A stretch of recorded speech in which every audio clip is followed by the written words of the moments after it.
திருச்சிற்றம்பலம். தென்னாடுடைய சிவனே போற்றி, எந்நாட்டவர்க்கும் இறைவா போற்றி போற்றி. ஸ்ரீஹாலாஷ்ய மாகாத்மியம் 8வது அத்தியாயம். தடாதகா ஜனனம், மீனாட்சி ஜனனம். அஷ்டமோऽध्यायः. அகஸ்த்யः यया देवी सुमीनाक्षी कदम्बवननायिका तडादकेति नाम्ना भूत् सा लीला श्रूयतां शुभा. कुलशेखरपाण्ड्यस्य तनयो मलयध्वजः परिभूतरिपुसद्यः पाण्ड्यान्वयविशेषकः पद्मिनी सेव्यमानस्य पद्मोन्निद्रविलोचनः महाबाहुर्महेश्वासो मदनप्रज्ञकान्तिमान् सदा दयानिवासात्मा सदा दीनजनार्तिहा. भुजे विधृतभूपारः पुरुहूतसमद्युतिः पुण्यवृत्तपुराणज्ञो बुधसेवासमुत्सुकः चतुष्षष्टिकलादक्षः सर्वशास्त्रविशारदः प्रहृष्टः प्रयतशश्वत् प्रजारण्यजनतत्परः शिवार्चनरतः श्रीमान् शिवभक्तप्रपूजकः शिवध्यानकैर्निरतः शिवधर्मपरायणः अनेकलक्षदुर्गैरमरेन्द्राश्वसन्निभौ ऐरावतसमानैश्च गजेन्द्रैः परिसेवितः महासेनापरिवृतो महदैश्वर्यसंयुतः विचारदक्षैः स शिवैः भूषुरैश्च समावृतः सर्वां वसुन्धरां जित्वा सार्वभौमध्वमेयिवान् पृथिवीन्मनुवत्तस्मिन् पालयत्यमिदत्युतो व्यसमरन् प्राक्तनान् भूपान् जनाः सर्वे मुदान्विताः राज्ञां कुमार्यो बहव्यश्च तेनोढासु मनोहराः तासां मध्ये मुख्यतमा सर्वावयवसुन्दरी सूर्यवंशसमुद्भूत शूरसेन महीपुजः कन्या काञ्चनमालाख्या महिषी भूपतोऽभूत् तया सार्धं महीपाल सत्कर्माणि सदा करोत् कुलशेखरपाण्ड्येन पित्रा सम्यक् प्रबोधितः न विहाय महाभक्तिं सोमसुन्दरपादयोः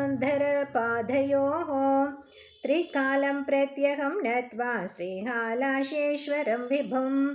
राजकार्याणि सर्वाणि पश्चादेव करोति हि एवं समानान्युतमन्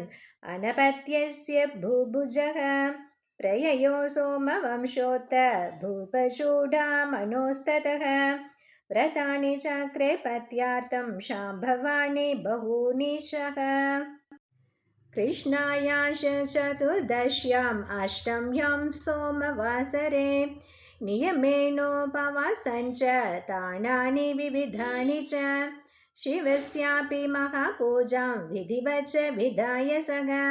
शिवभक्तांश्च सम्पूज्य तनेनान्नेव सुव्रतः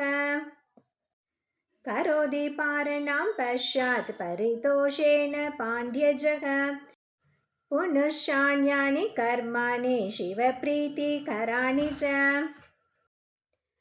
चकारतानि सर्वाणि मलयध्वज भूपतिः श्रीमद्हालास्य नाथस्य शम्भोरग्रे समाहितः शतकञ्चाश्वमेधानां न्यूनमेकेन भूपतिः विधाय प्रार्थितः पश्चादि इन्द्रेणैकं विहाय च ततस्तु पुत्रकामेष्टिमकरोद्बहुदक्षिणां तदा शम्भोरष्टमूर्धेर्या मूर्तिरतिपावना पावकाख्या दीप्तिमती व्याप्य सर्वचराचरा मलयध्वज भूपेन सप्ततन्तो कृतस्य च सर्वकर्मप्रपूरिण्या पूर्णाहुत्या प्रवर्धिता भूतानि यजमानेन हविंषि प्रतिगृह्य च तत्तत्फलानि सर्वाणि या दधाति शिवाज्ञया तस्य मूर्तिः समुत्पन्ना सा मीनाक्षी निजांशतः श्यामला कोमलाकार त्रिसंवत्सररूपिणी भृङ्गाली कल्पचिकुरा पूर्णचन्द्रनिभानना अर्धचन्द्रालिका लीला रेचितभ्रूलतायुता विद्रस्तहरिणी प्रख्य विपुलायतलोचना विद्युद्वलयसङ्काश ताडङ्काभरणोज्ज्वला तिलपुष्पसमग्राना वृद्धद्विजविभूषिता विषादामृतसम्पूर्ण कुमुदातरशोभिता शङ्खभूकसमच्छाय कन्धरा मञ्जुभाषिणी कीचकप्रतिसङ्काश मेचखाभभुजत्वया किञ्चिदङ्कुरिताचार्य कुचरत्यसमन्विता महादेवविनिर्दग्ध मन्मथाङ्गाभमध्यमा मदभ्रूमित मादङ्ग कुम्भबिम्बनिदम्बिनी कुम्भिनकरसच्चाय राम्भास्तम्भनिभोरुयुक् कन्दर्पशरदि प्रज्ञ जङ्घाकाण्ठभिशोभिनी विभातोन्निद्र पद्माभ विमलाङ्घ्रि विराजिता दिव्याम्बरधर दिव्यगन्ध पुष्पविभूषिता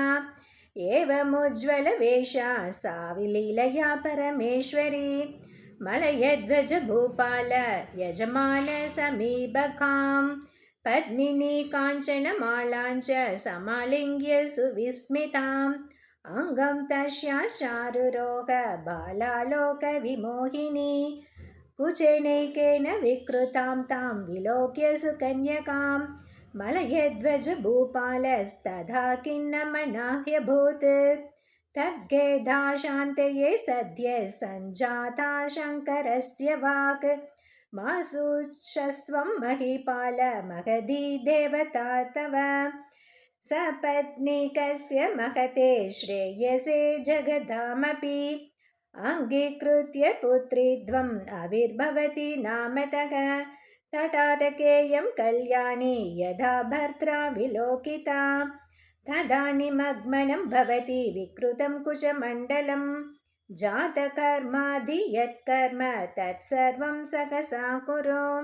इति खादभवद्वाणी श्रीहालाशेश्वरस्य च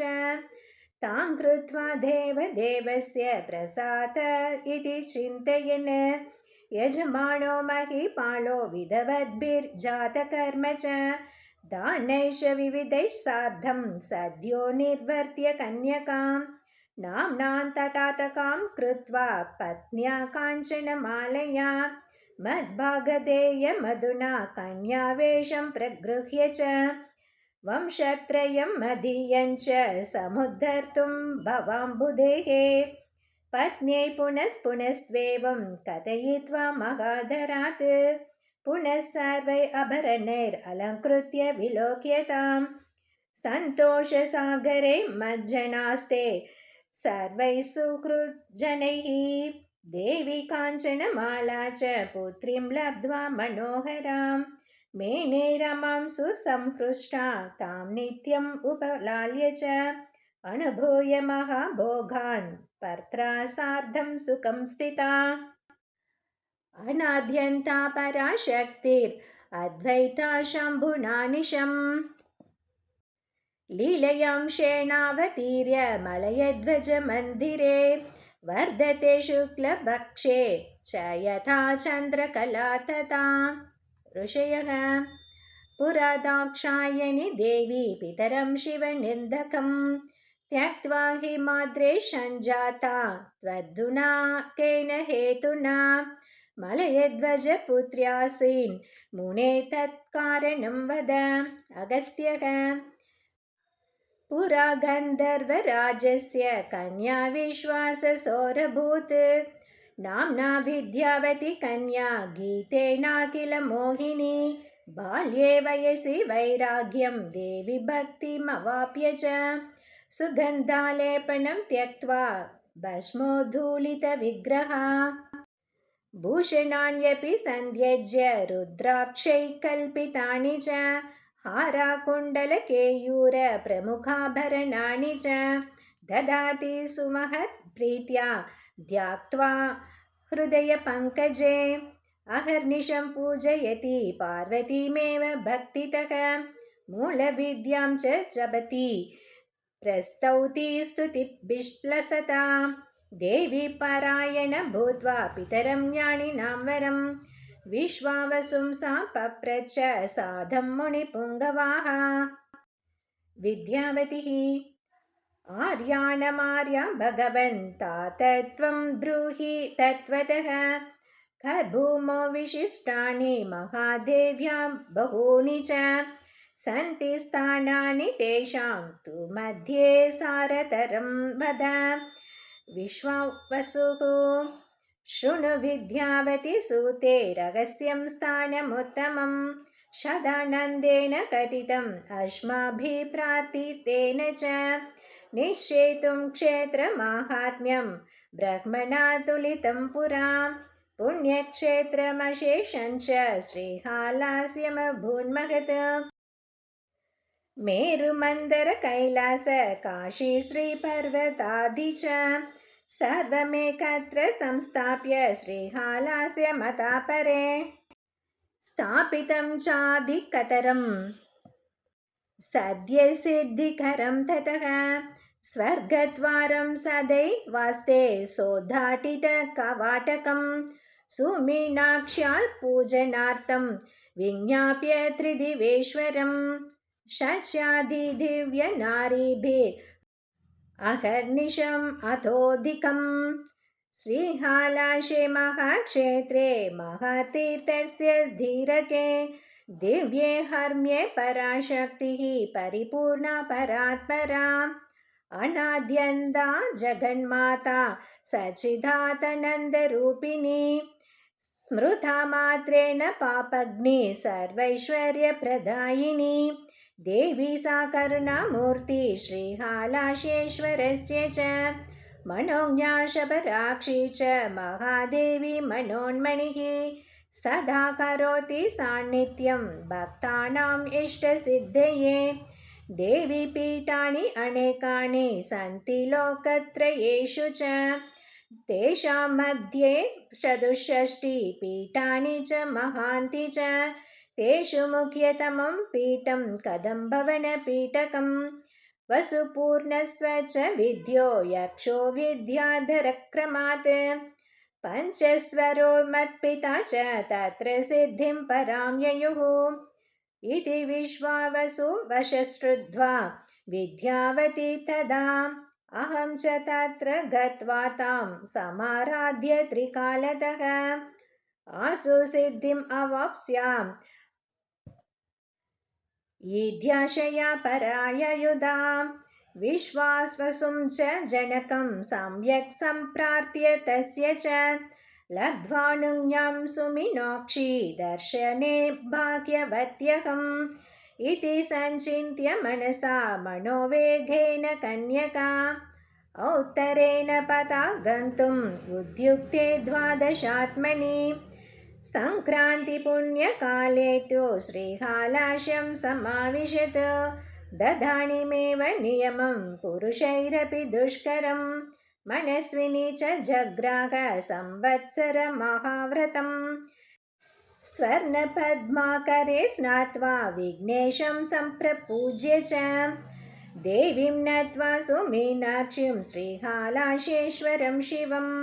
प्रणम्य भक्त्या सम्प्रार्थ्य तपःसिद्ध्यर्थमधारत् देव्याश सन्निधिं प्राप्य हृदि ध्यात्वा मनोन्मणिं श्यामलां द्विभुजां देवीं द्विनेत्रां सर्वमङ्गलां तदतीं पुल्लकल्हारं मकरन्दपरिप्लुतं रक्तवस्त्रधरां दिव्य गन्धमाल्यैरलङ्कृताम् अन्तर्यज्ञविधानेन प्रत्यहं परिपूज्य च अष्टोत्तरशतैः कुम्भैः पुण्यतीर्थोदपूरितैः सुमीनाक्षीं च संस्नाप्य दिव्यैरम्बरभूषणैः गन्धाद्यैरुपचारैश्च प्रत्यहं सा तपस्विनी सपर्यां महतीं कृत्वा गन्धर्वप्रभुकन्यका अष्टाधिकसहस्रैस्तु सुमनोभिः सुनिर्मितां नीलोत्पलमयीं मालां समर्पयति सान्वहम् एकाहारेणैकमासमेकं नग्दासनेन च अयाचिता शनेनैकमन्यं शाकपलाशनात् तिलपिष्टेनैकमासमन् यज्ञान्द्रयणेन च पञ्चकाव्याशनेनैकमन्यं पानीयपानतः पयोव्रतेनैकमासं कुशाग्राम्बुव्रतेन च वाय्वाहारेणैकमासं निराहारेण च क्रमात् निनाय नियमेनैव दुष्करेण मुनीश्वरैः माशाश द्वादशैवं व्यधीताश्च मुनीश्वराः अथ त्रयोदशो मासि प्रद्यूषे निर्मलाशया हेमपद्माकरे स्नात्वा सुमीनाक्षाश सन्निधिं यावदायाति सा कन्या तावद्देवी दयावती त्रिवर्षरूपिणी बाला मन्दस्मितमनोहरा कल्हारकमणियेन पाणिना परिशोभिता श्यामला कोमलधनुष श्रीहालाशेश्वरी शिवा आकर्णपूर्णनयना सर्वाभरणभूषिता पीताम्बरधरा बीतगन्धपुष्पैरलङ्कृता वरं ब्रूहि देवं सम्भाष्य सा सकृत् गर्भगेहातु निर्गद्य रङ्गमण्डपमाययौ विद्यावती विलोक्यात दृघानन्दकरीं शिवां साष्टाङ्गं प्रणिपत्याशु स्तुतिं चक्रे सुभक्तितः मीनाक्षी स्तुति विद्यावती या देवी जगतां कर्त्री शङ्करस्यापि शङ्करी नमस्तस्यै सुमीनाक्ष्यै देव्यै मङ्गलमूर्तये सकृदाराध्ययां सर्वम् अभीष्टं लभते जनः नमस्तस्यै सुमीनाक्ष्यै देव्यै मङ्गलमूर्तये यस्या प्रसादलेशेन भोगमोक्षो न दुर्लभो नमस्तस्यै सुमीनाक्ष्यै देव्यै मङ्गलमूर्तये यया शिवोऽपि युक्तः सन् पञ्चकृत्यं करोति हि नमस्तस्यै सुमीनाक्ष्यै देव्यै मङ्गलमूर्तये यस्या प्रीत्यर्थमनिशं लास्यं कुर्वन् शिवो भवौ नमस्तस्यै सुमीनाक्ष्यै देव्यै मङ्गलमूर्तये लक्ष्मी सरस्वती मुख्या यस्यास्ते जपघनोद्भवः नमस्तस्यै सुमीनाक्ष्यै देव्यै मङ्गलमूर्तये या देवी मुक्तिकामानां ब्रह्मविद्याप्रदायिनी नमस्तस्यै सुमीनाक्ष्यै देव्यै मङ्गलमूर्तये यस्या प्रणाममात्रेण वर्धन्ते सर्वसम्पतः नमस्तस्यै सुमीनाक्ष्यै देव्यै मङ्गलमूर्तये या स्तुता सर्वपापग्नि सर्वोत्पत्रवनाशिनी नमस्तस्यै सुमीनाक्ष्यै देव्यै मङ्गलमूर्तये या ध्याता परमाशक्ति सर्वसिद्धिकरी शिवा नमस्तस्यै सुमीनाक्ष्यै देव्यै मङ्गलमूर्तये यया देव्या विरहितः शिवोऽपि निरर्थकः नमस्तस्यै सुमीनाक्ष्यै देव्यै मङ्गलमूर्तये चराचरं जगत् सर्वं यस्या पादसमुद्भवम् नमस्तस्यै सुमीनाक्ष्यै देव्यै मङ्गलमूर्तये इति स्तुत्वा महादेवीं प्रणम्य च पुनः पुनः अनुज्ञय सुमीनाक्ष्या प्रार्थयामास कन्यका मातस्तव पदध्याने मनो निश्चलमस्तु मे इदमेव वरं मुख्यम् अपरै किं प्रयोजनम् इति सम्प्रार्थिता देवी कन्यया सर्वमङ्गला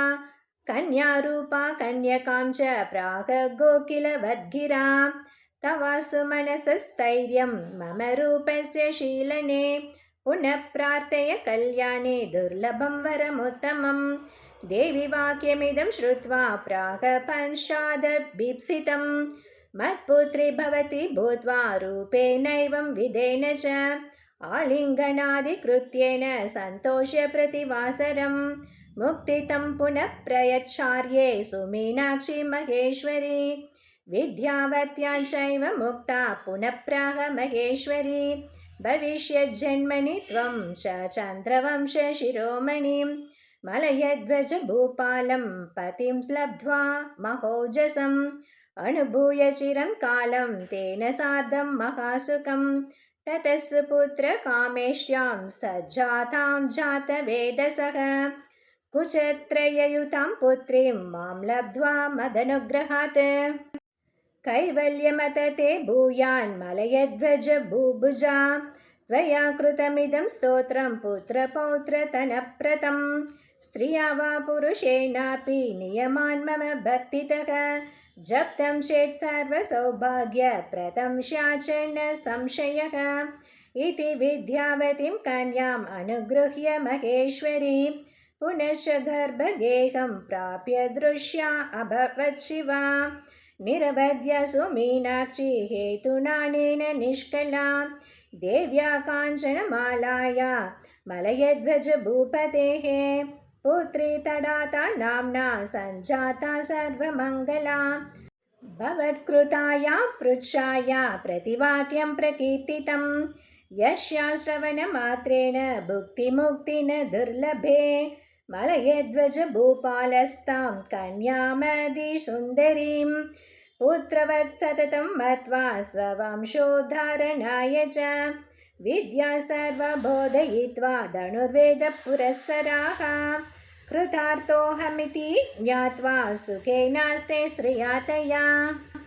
नित्यं राजमनुषास निजान्तकाले पुत्री ममात्य सहितो विधिनाभिशिष्य